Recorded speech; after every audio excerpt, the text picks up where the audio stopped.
Hello guys! Welcome sa aking walang kwentang channel. So, nandito naman tayo para sa panibagong video.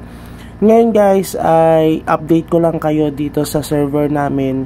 Kasi sa previous video natin guys, ay yung about dun sa mga ban players dito.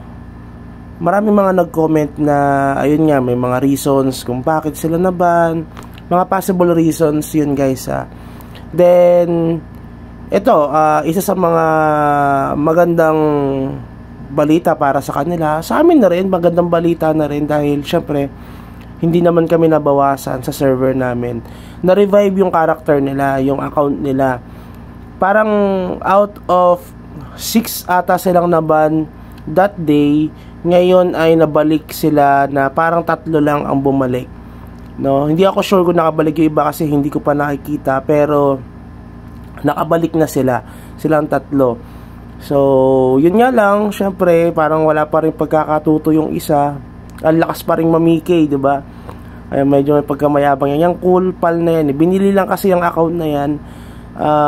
Hindi ko alam kung sino bumili niyan So, ayan, pinipikay niya yung iba at natatrash talk din. Hindi pa rin talaga natututo, diba? Baka kasi maban siya ulit. Anyway, call niya naman yun. So anyway, dito sa natin, sa video pala na ito guys, ay syempre glad to know na nakabalik sila at naglalaro pa rin ng MU Monarch. Kasi the time na nawala yung mga players na naban, medyo nabawasan yung moral ng mga players dito. Kasi iniisip nila baka maban din sila without any valid reason. Diba? Kasi iba, yung 3 doon, 4 nga sila medyo sila mid spender yung 4 na yon. Yung una, yun talaga spender, yun mas spender pa sa atin yun. Yung rank 4 namin dito, spender talaga yung si Kero. Makikita niyo nabalik yung kanyang character at naba-vlog ko na rin siya dati dahil yun yung hindi natin matalo-talo. Nag top 2 yan, top 1 sa amin hanggang sa bumaba dahil syempre naunahan na siya ng mga Cambodians na kasama natin. Diba? Pero hindi pa rin nila sinasabi kung anong reason kung bakit sila naban at paano rin sila nakabalik. Bala ko kasing i-infiltrate yung kanilang guild, no? Sasali ako sa guild nila para malaman kung sino yung mga nakabalik. Kaso ayaw nilang payagan. Masama talaga ata loob sa sa ibang guild nitong mga exile na ito, 'di ba? Parang lagi na may personal na matagal naman ng at saka part of the game naman kasi yung mga PK/PE na yan, walang problema doon. Ayun nga lang, syempre excessive PK, yun yung baka nare-report sa kanila.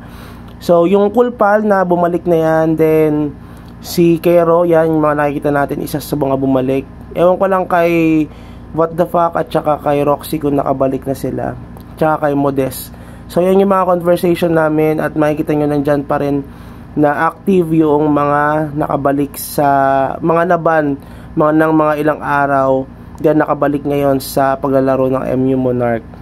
Okay, then ayun pala si N360 na isa rin mga vlogger, isa sa mga vloggers na nagko-content nitong MU Monarch. Active pa rin naman siya dito, naglalaro pa rin siya kasi nakasalubong ko siya sa Red Boss, 'di ba, na nagkakasalubong kami. Pero yung sa mga events hindi siya nakikipag-participate.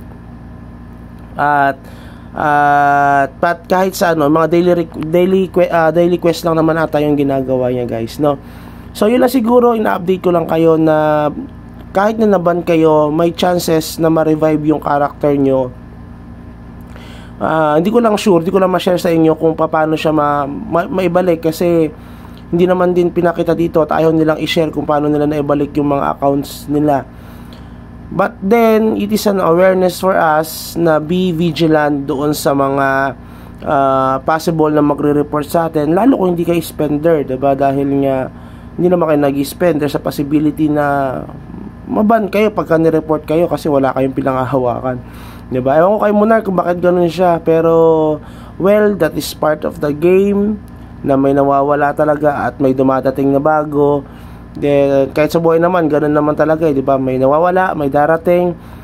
Don't be attached too much. Just play with the game. So, yun lang. And kung abot ka pala sa video na ito, please consider like and subscribe sa ating channel para mas updated ka sa mga susunod na video at suporta na rin sa ating lumalaking channel. So konti pa lang tayo 200 plus pa lang tayo guys. So yun lang siguro and have a good day. Bye bye.